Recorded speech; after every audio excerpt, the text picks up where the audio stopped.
43 কোটি টাকার প্রকল্প যতটুকু হয় এই ততটুকু বৃদ্ধি করতে পারে। এবং প্রকল্পের আমার ভালো লাগলো যে এখানে এটা আমার ভালো লেগেছে যে প্রকল্পটার নাম করছে এই জন্য, কিন্তু আমি তো জানি যে এর সকল কৃতিত্ব আপনাদের, কারণ আমি পরিচালক অতিরিক্ত দায়িত্ব হিসেবে পালন করছি। আমার কিছুই করণীয় নাই, টাকা সরকার বরাদ্দ দিচ্ছে, সেখান থেকে আমি মালামাল কিনে আপনাদের কাছে পাঠাচ্ছি। আপনারাই বরং এই মালামালগুলো তার রসদের সর্বোচ্চ সদ্ব্যবহার করে প্রশিক্ষণগুলোকে আকর্ষণীয় করে তুলছেন বলেই এই প্রোগ্রামটি তথা প্রকল্পটি সুনামযোগ্য। সেজন্য আমি এর সকল কৃতিত্ব আপনাদের দিতে চাই এবং আপনাদের কাছ থেকে এই সহযোগিতা ভবিষ্যতে পাবো সেই আশা পোষণ করতে চাই। ধারণা আপনারা আমাকে সহযোগিতা করবেন এবং এই প্রকল্পের পরবর্তী ধারাবাহিকভাবে যদি সেকেন্ড ফেজ থার্ড ফেজও আসে সেই ক্ষেত্রে সুনজর দিবেন, সেই অনুগ্রহ আমি কামনা করছি আমাদের সম্মানিত পরিচালক পরিকল্পনার কাছে।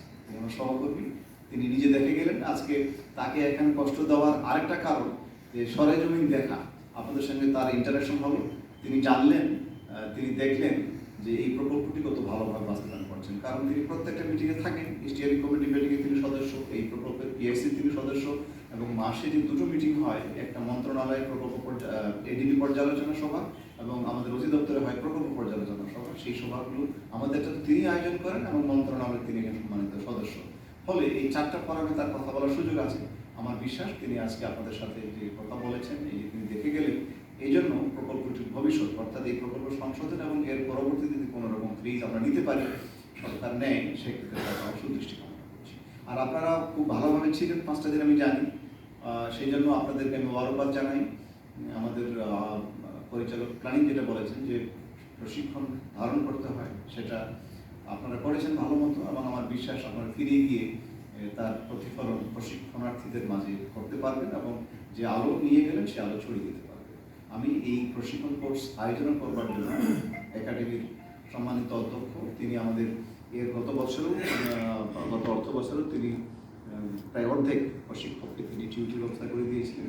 এটা প্রকল্পের কাজ, তার দৈনন্দিন যে কাজ সেই কাজের বাইরে তাকে করতে হয়েছে, এই জন্য তাকে বেগ পেতে হয়েছে, কষ্ট স্বীকার করতে হয়েছে, এই জন্য তাকে আমি কৃতজ্ঞতা জানাই এবং তার যারা কলিগ তাদেরকেও আমি কৃতজ্ঞতা জানাই, তাদের প্রতি আমি আসলে কৃতজ্ঞ, কারণ তারা সময় মতো সহযোগিতা না করলে প্রকল্পের এই কম্পোনেন্টটি আমার যথাসময়ে বাস্তবায়ন করা সম্ভব হতো না। আর আজকে আমাকে সময় দেওয়ার জন্য আমি হুমায়ুন কবিরকেও ধন্যবাদ জানাই, কৃতজ্ঞতা জানাই। আমি প্রকল্পের পরিচালক হিসেবে আমি হোস্ট আসলে আমার প্রধান অতিথি হওয়ার মানায় না, তারপর আমাকে প্রধান অতিথি করায় তারা সম্মান দিয়েছিল আমাকে, এই জন্য সম্মানিত বোধ করছি এবং এই জন্য আবার কৃতজ্ঞতা জ্ঞাপন করে আমি আমার কথা শেষ করছি। আপনারা যে কথাগুলো বলেছেন, যে পরামর্শ দিয়েছেন, দুজন অভিব্যক্তি ব্যক্ত করেছেন, সেগুলো আমি মাথায় নিয়েছি, নোট নিয়েছি। আশা করছি যে প্রকল্প সংশোধনী যখন করবো আমরা একবার, তখন এগুলো আমরা রাখার চেষ্টা করব। এর পাশাপাশি এর নেক্সট ফেজে অবশ্যই সেগুলো আমরা অ্যাড্রেস করবো। সবাইকে ধন্যবাদ জানাচ্ছি আরেকবার। ভালো থাকবেন, আমাদের দোয়া করবেন। আল্লাহ হাফেজ।